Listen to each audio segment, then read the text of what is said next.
একটা বৈধ রাজনৈতিক দল সে মিছিল করবে, তার রাজনৈতিক কর্মকাণ্ড পরিচালনা করবে, এটা তার সাংবিধানিক অধিকার।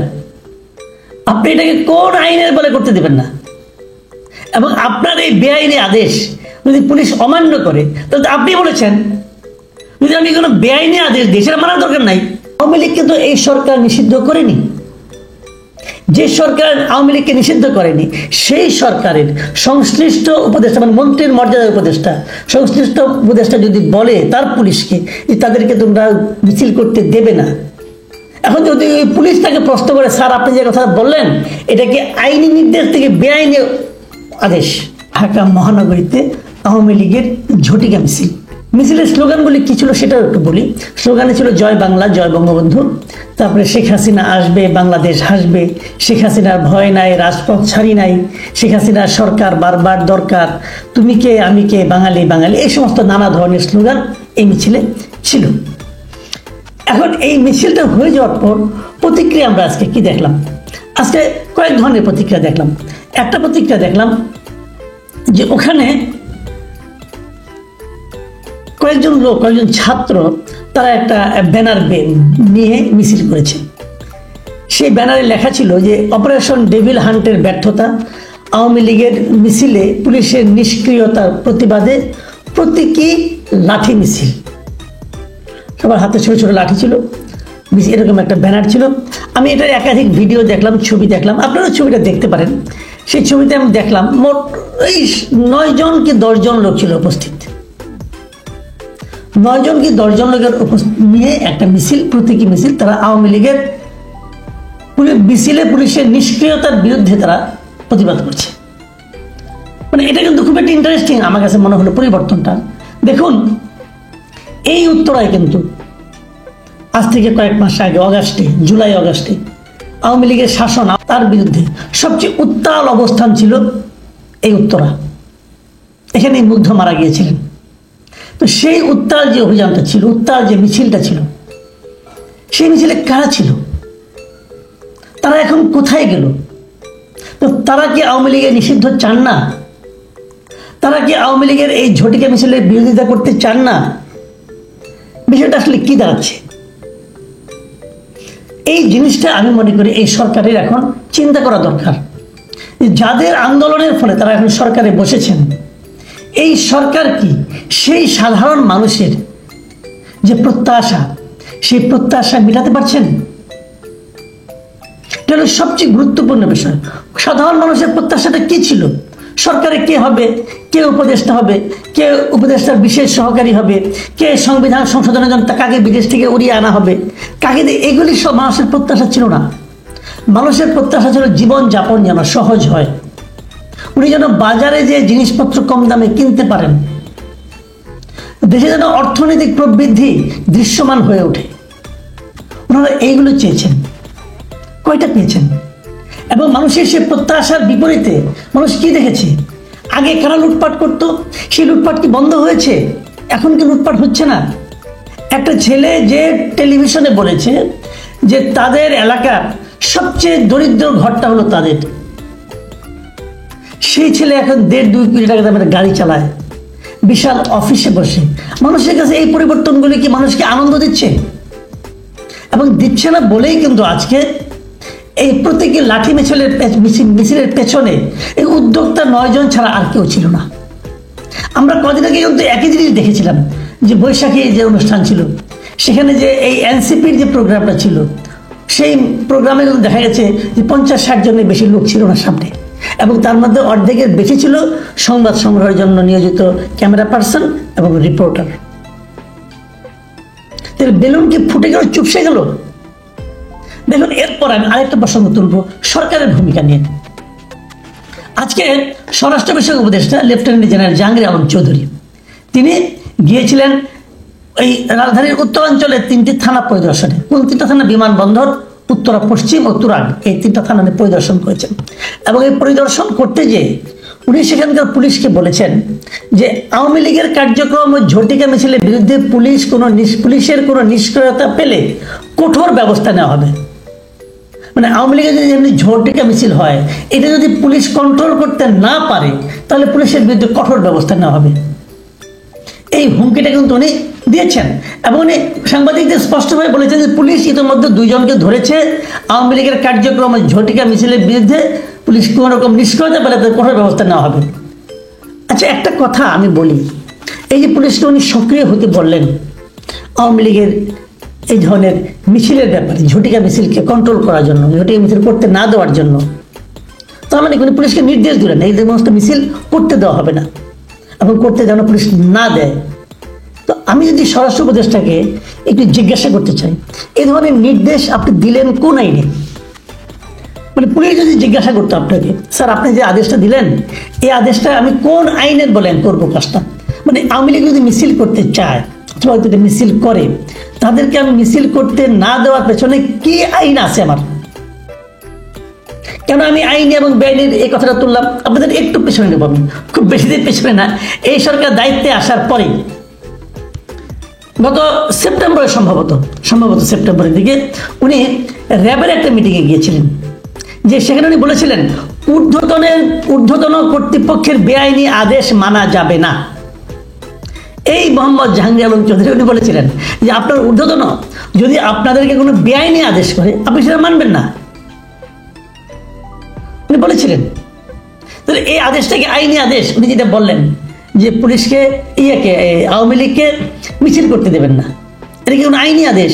কোন আইন বলেন তো আপনি আমাকে?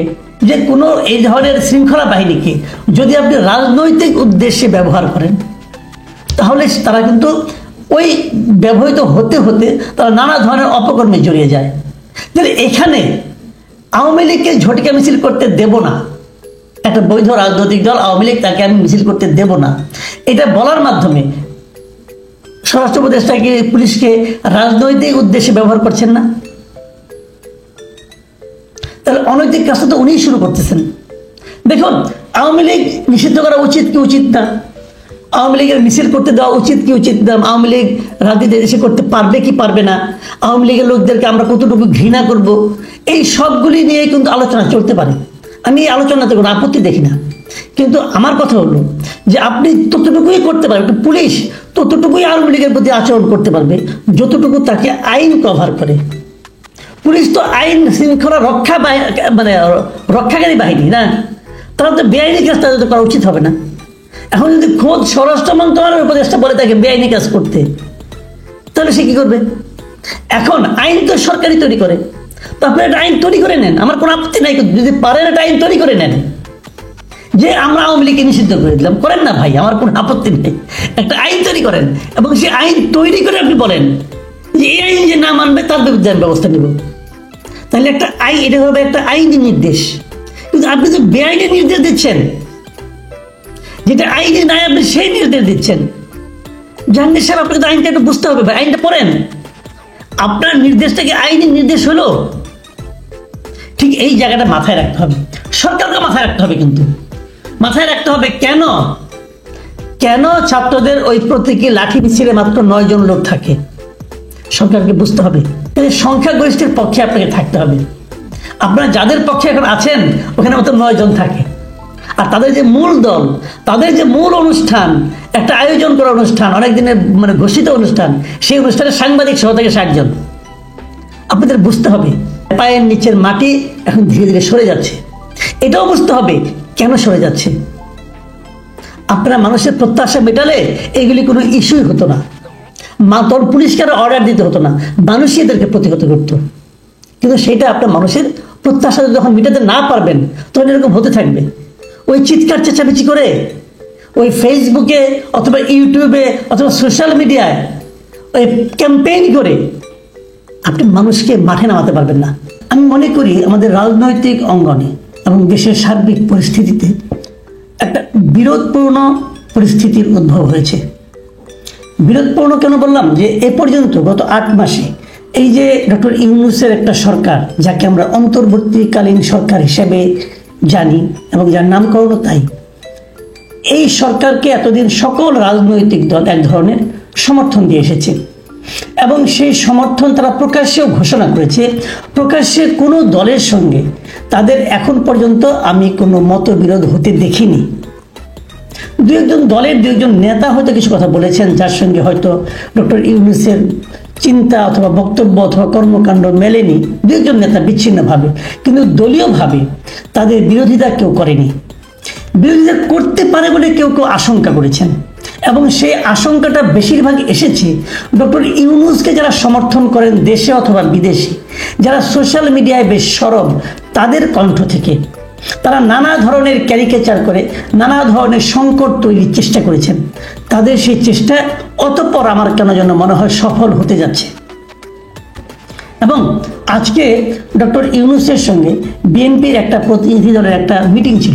সেই মিটিংটা বিএনপি তাদের কাছে চেয়েছিল যে তারা ডক্টর ইউনূসের সঙ্গে কথা বলতে চায়, এবং সেই কথাটা বলেছে আজকে দুপুরে। এবং দুপুরের সেই বাক্যালাপের পর সেখান থেকে বের হয়ে এসে ডক্টর ইউনূসের পক্ষ থেকে ডক্টর অধ্যাপক আসিফ নজরুল আইন উপদেষ্টা উনিও ব্রিফ করেছেন। কিন্তু যে ব্রিফিংটা আমাদের মনে সেই আশঙ্কাটাকে বাস্তবায়িত করেছে বলে মনে হয় আমার কাছে, সেটা হলো বিএনপির পক্ষ থেকে যে ব্রিফিংটা হয়েছে সেটা। সেখান থেকে বের হয়ে এসে বিএনপির মহাসচিব, দেশে থাকা বিএনপি নেতাদের মধ্যে সর্বোচ্চ যিনি আছেন মির্জা ফখরুল ইসলাম আলমগীর, উনি স্পষ্ট বলেছেন আমরা একেবারেই সন্তুষ্ট নই।